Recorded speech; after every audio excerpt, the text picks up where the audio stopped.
आज हम लोग श्रीमद् गर्ग संहिता के गोलोक खंड के चतुर्थ अध्याय के 50वें श्लोक से प्रारंभ करने जा रहे हैं।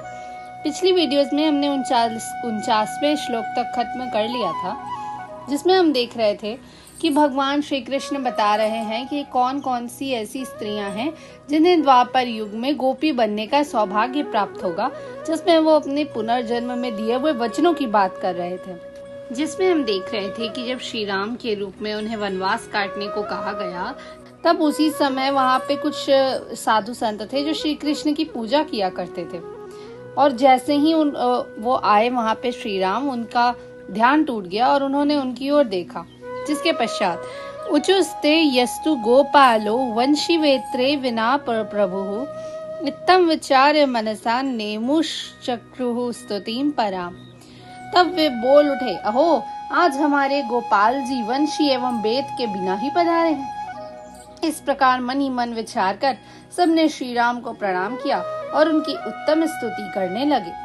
अब हम देख सकते हैं कि यहाँ पे ये बात सबको पहले से ही पता थी कि श्री कृष्ण हैं, तो उन्होंने ये मन में सोचा कि आज तो श्री कृष्ण बिना वंशी और वेद के आए हैं।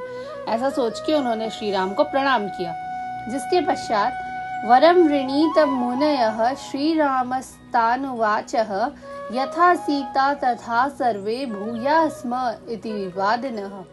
तब श्री राम ने कहा, मुनियों, वर मांगो। यह सुनकर सभी ने एक स्वर से कहा, जिस भांति सीता आपके प्रेम को प्राप्त है, वैसे ही हम भी चाहते हैं।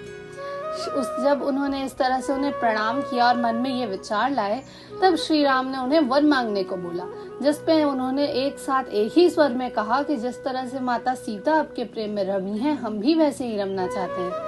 जिसके पश्चात श्री राम वाच यथा ही लक्ष्मणो भ्राता तथा प्रार्थ्यो वरो यदि अद्यैव सफलो भाव्यो भवद्भिर्मत प्रसंगतः सीतोपमेय वाक्येन दुर्घटो दुर्लभो वरः एक पत्नी व्रतो हम वै मर्यादा पुरुषोत्तमः तस्मात्तु मद्वरेणापि द्वापरान्ते भविष्यतः मनोरथम करिष्यामि भवतां वांछितं परम।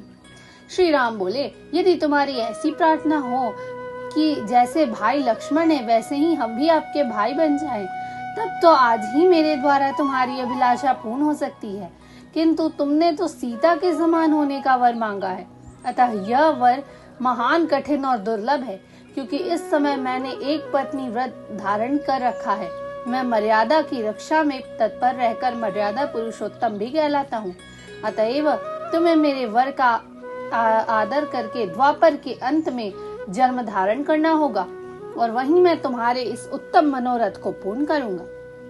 जैसा हम सभी को पता है कि श्री राम मर्यादा पुरुषोत्तम थे। उन्होंने एक पत्नी व्रत को धारण कर रखा था, इसलिए उन्होंने कहा कि मैं तुम्हारी इच्छा द्वापर के अंत में पूर्ण करूंगा, तुम्हें द्वापर के अंत में पुनर्जन्म लेना होगा। जिसके पश्चात इति दत्वा वरम रामस्ततः पंचवटीं गतः पर्णशालं समासाद्य वनवासं चकारः तद्दर्शनस्मररुजः पुलिन्द्यः प्रेमविह्वलः श्रीमत्पादरजो धृत्वा प्राणान् त्यक्तुं समुद्यतः। इस प्रकार वर देकर श्री राम स्वयं पंचवटी पधारे।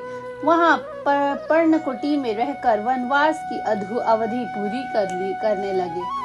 उस समय भीलों की स्त्रियों ने उन्हें देखा। उनमें मिलने की उत्कट इच्छा उत्पन्न होने के कारण वे प्रेम से विह्वल हो गई।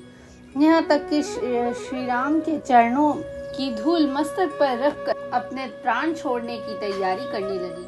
अब हम देख सकते हैं कि उन्होंने साधु संतों को तो वर दे दिया, जिसके पश्चात वो चले गए पंचवटी के पास, क्योंकि हम देख रहे थे कि श्री राम को जब 14 वर्ष का वनवास मिला था, उस समय ये साधु संतों से उनका भेंट हुई।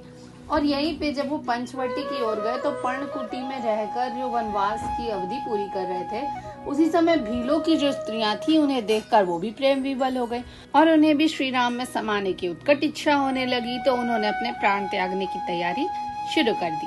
धन्यवाद। आज के लिए बस इतना ही। हम लोग आगे के श्लोक अगली वीडियोस में करेंगे। तब तक के लिए जय श्री राधे कृष्ण।